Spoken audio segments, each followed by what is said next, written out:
This is bad movie fights versus good movie fights. What happens if an opponent is too strong? How does a hero win? Let's talk about how the hero can overcome a stronger opponent. Alfred, I need the big gun. As always, the rules are anything with shaky cam is a major no-no. Anything with choppy editing to cover up actors who cannot fight is a major no-no. And remember, no gunfights allowed. So, let's do this. All this as the Force wills it. Hey, stop right there. Let's start off with a good fight. There's actually nothing better than a fight where a character has a major disadvantage. Now, you may be thinking, wait, that's Donnie Yen, and wait, he's blind again. Me too.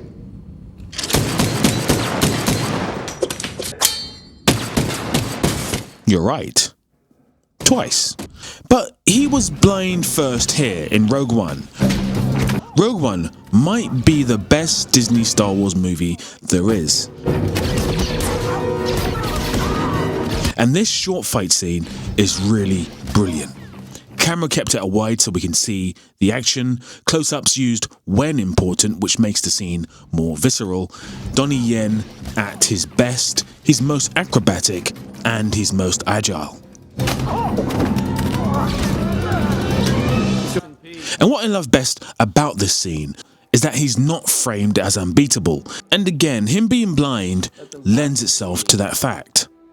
The end also especially does that when this happens.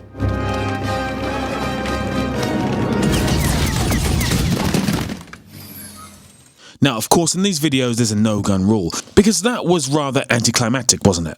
But sometimes gun battles can be rather thrilling.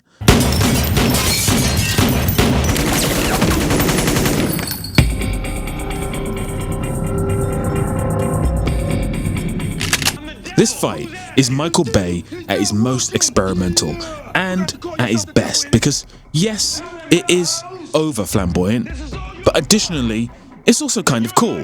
And by keeping the characters at such a distance, it means that there is a level of anticipation in the scene. Mike, you have to be so combative.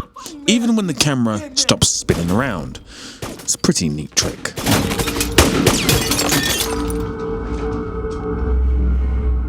Got you. But not sure. He's the one of us that's not pissed off. I don't know nothing. Well, I didn't ask you no question yet. I don't know you nothing, lying to man. me already? You should be questioning your suspects with a massive gun pointed at their heads, but that's just my thinking there. Maybe I'm wrong.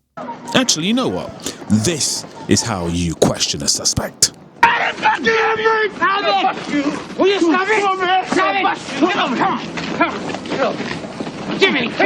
The French Connection remains such an incredible film. It's the very definition of visceral, and it also allows me to pay tribute to one of the greatest screen actors to have ever have done it, Gene Hackman. Been in Poughkeepsie? You've been in Poughkeepsie, haven't you? I want to hear it! Come on! Yes, I've You've been there, right? Yeah. You sat on the edge of the bed, didn't you? You took off your shoes, put your finger between your toes, and picked your feet, didn't you? That's it! Yes! Rest in peace. And Hackman also leads us into our first bad fight of the video. Superman versus Nuclear Man from Superman 4, The Quest for Peace.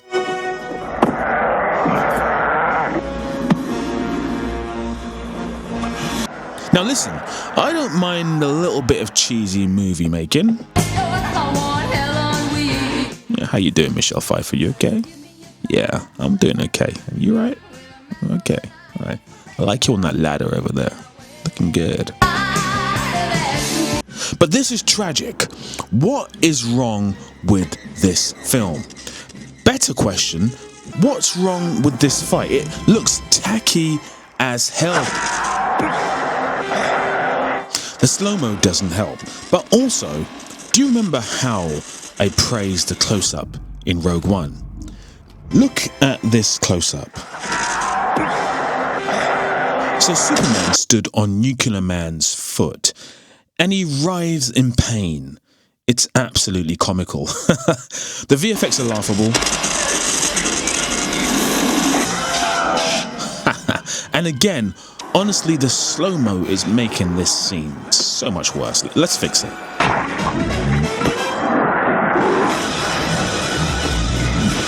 See, that's kind of better, I guess. No, actually, that's still awful. Just awful. But this fight is maybe just as bad. It's from Superman 3. And honestly, it's pretty dumb.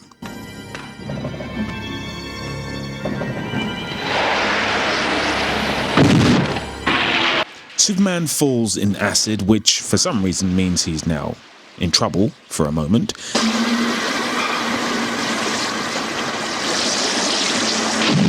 He flies out and blows, I think, acid. I think it's acid, but anyway, it goes into Clark Kent's clothes, and instead of it just burning all his clothes off his body and leaving him naked, it causes the simplest of damage, and only to his blazer, not to his undershirt. Pretty dumb. However, I do like this fight. Maybe it's nostalgia, or maybe it's just a really cool ending. As a kid, I always thought that there were two Supermen in this scene. Turns out it's just one.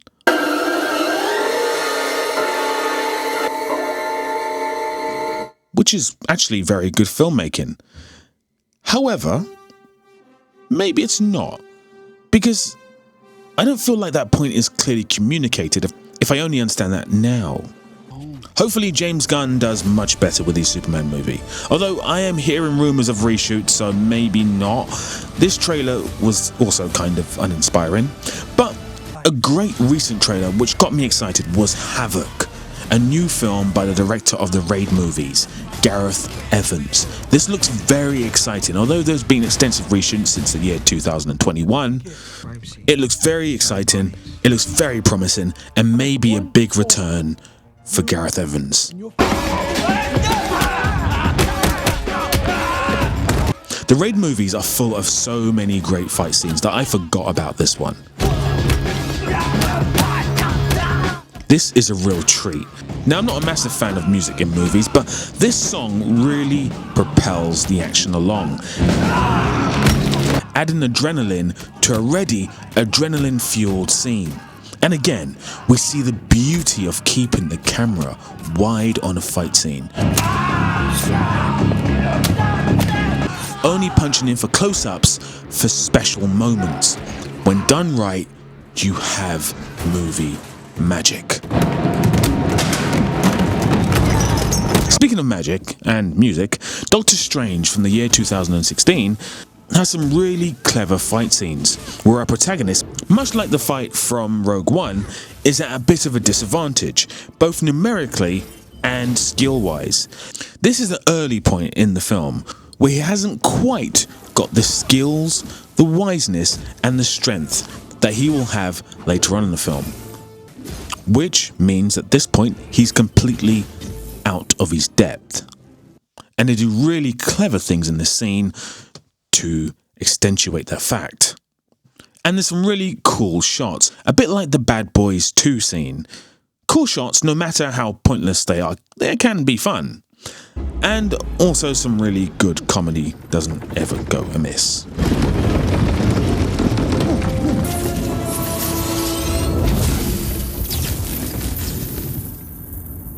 Now, being at a disadvantage for a character is often when some of the best fights take place. Maybe our lead character is against many.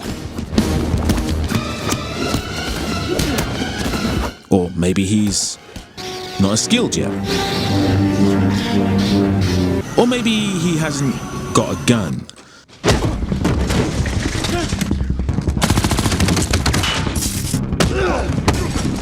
Or typically, what happens is, he or she isn't as big and as strong as their opponent.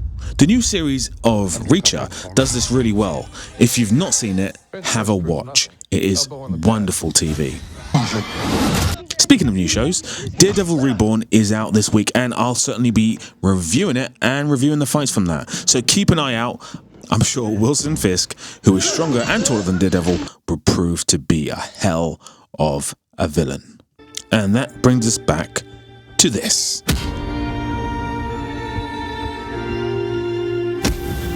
This is a scene from the film Kill. Kill is an Indian action movie from the year 2023, which has a very simple premise. Criminals take over a train, and the man attempts to save everyone.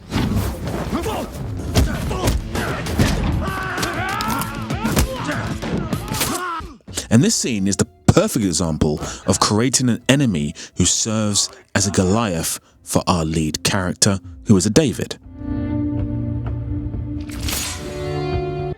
Only when our character loses something he loves does he find the strength to take on his more powerful opponent.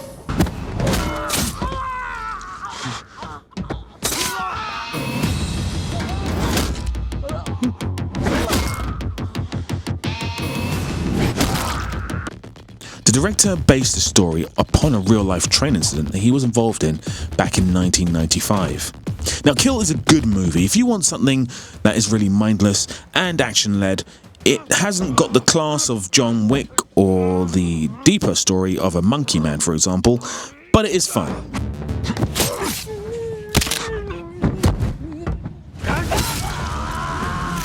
And it also has a lot of heart, as well as some nice brutal action scenes, and perfectly uses the art of creating a narrative where your protagonist starts off at a disadvantage and then they have to overcome it, either internally or externally.